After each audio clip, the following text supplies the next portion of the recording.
देखिए ये क्वेश्चन है हमारा कि f is a function from n to n and g is a function from n to n।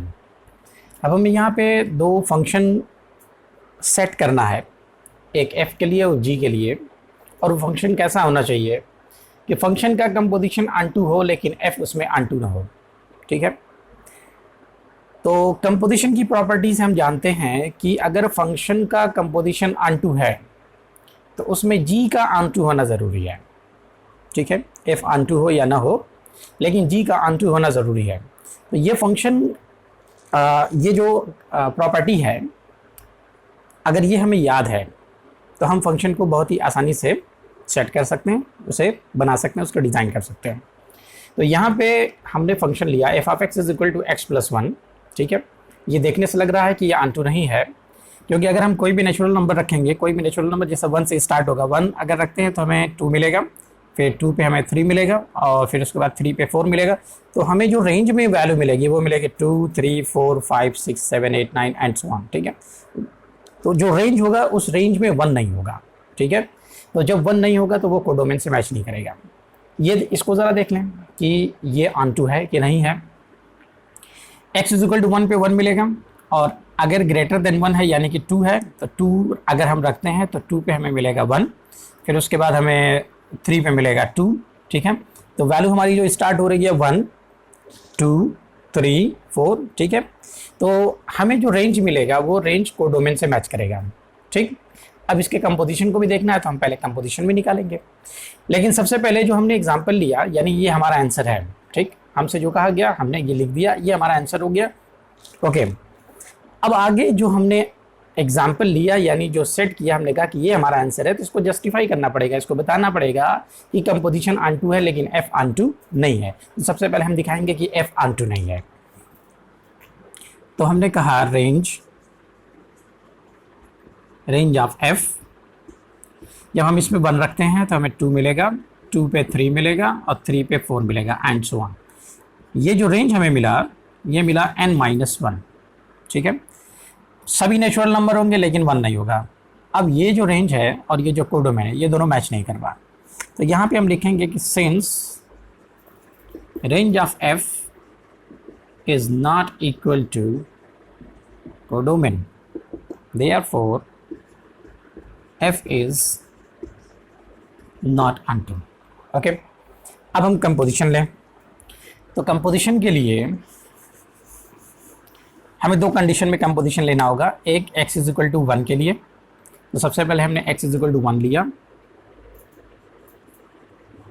For x is equal to 1 g o f of x। ठीक है, यानी g o f of 1। तो f of 1 इसे g के अंदर भेज दिया जाएगा। अब f ऑफ 1 की वैल्यू जब हम यहाँ पे 1 रखेंगे तो हमें क्या मिलेगा, 1 रखेंगे तो 1 + 1 यानी कि 2 हो जाएगा, ये हो जाएगा g ऑफ 2। अब g ऑफ 2 1 से ग्रेटर वैल्यू यहाँ पे रखी जाएगी, तो ये हमें मिलेगा 2 - 1 x - 1 यानी 2 - 1, ये हमें मिलेगा 1। तो g o f of 1 is equal to 1। ठीक है, वो 1 क्या था, x था, तो हम कह सकते हैं कि g o f of x is equal to x। ठीक, for x is equal to 1, इसे हमने कहा कि ये हमारा स्टेटमेंट 1 है। ओके, f के लिए आपने देखा। ठीक, अब हम कंपोजिशन आगे चलेंगे x ग्रेटर देन 1 के लिए। For x greater than 1 g o f of x यानी g of f of x। अब यहाँ पे x ग्रेटर देन 1 है तो x चाहे जो भी है उसके लिए x + 1 आएगा। ठीक है, x हमने यहाँ पे लिया। ठीक, तो x के लिए x + 1 होगा, तो ये आएगा g ऑफ x + 1।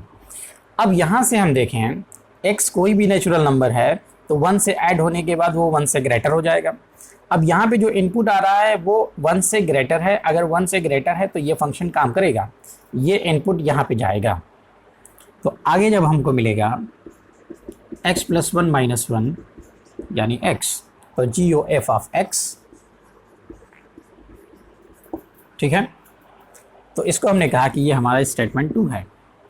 तो g o f of x, x is equal to 1 के लिए भी वही फंक्शन है और एक्स 1 से ग्रेटर है तो भी हमारा वही फंक्शन है, ठीक। तो एक्स की कोई भी वैल्यू लिया जाए, कंपोजिशन आएगा एक आइडेंटिटी फंक्शन, यानी g o f of x is equal to x, ठीक। अब इसको आपने देख लिया, इसे मैं मिटा दूं और मिटाने के बाद हम आगे लिखेंगे, यहाँ पे 1 याद है आपको क्या था, हम आगे लिखेंगे कि from 1 and to g o f, वो n to n होगा, n to n is g o f of x is equal to x. अब कंपोजिशन हमने निकाल लिया, अब हमको बताना है कि g o f onto है। तो जब ये n to n है तो जो इनपुट होगा वही आउटपुट होगा, तो रेंज इसका हो जाएगा यही कोडोमेन, यानी जो भी नेचुरल नंबर हम रखेंगे वही नेचुरल नंबर हमको वापस मिलेगा, ठीक है। तो पूरा का पूरा नेचुरल नंबर रखा, पूरा का पूरा नेचुरल नंबर वापस मिल गया, यानी जो रेंज हमारा है वो है नेचुरल नंबर। तो हमने यहाँ पे ये कहा कि range of f is equal to codomain, therefore sorry range of g o f, और यहाँ पे भी रहेगा range of g o f. तो g o f is onto, ठीक है। तो हमने इसको बताया कि ये ऑनटू नहीं है और कंपोजिशन लिया, कंपोजिशन में हमने दिखाया कि ये ऑनटू है, इसका मतलब जो हमने एग्जांपल लिया है वो बिल्कुल सही है, ओके। तो अब यहाँ पे ये हमारा सॉल्यूशन यहाँ पे एंड हुआ। क्वेश्चन एक बार फिर से मैं बता दूं कि हमें करना क्या था, एक फंक्शन है एन टू एन और g is a function N to N, f is a function N to N and g is a function N to N. हमको बताना है, यानी हमें एफ डिफाइन करना है जिसमें एफ ऑन टू नहीं होना चाहिए लेकिन जी ओ एफ ऑन टू होना चाहिए, तो उसके लिए हमने ये एग्जाम्पल दिया, ठीक है। और कंपोजिशन की प्रॉपर्टी अगर अब याद रहेगी तो आप और भी बहुत सारे फंक्शन बना सकते हैं, ओके, ठीक है। तो ये क्वेश्चन यहाँ पे एंड हुआ, okay, thank you very much. और नेक्स्ट क्वेश्चन के लिए आप आ जाइए नेक्स्ट वीडियो पे।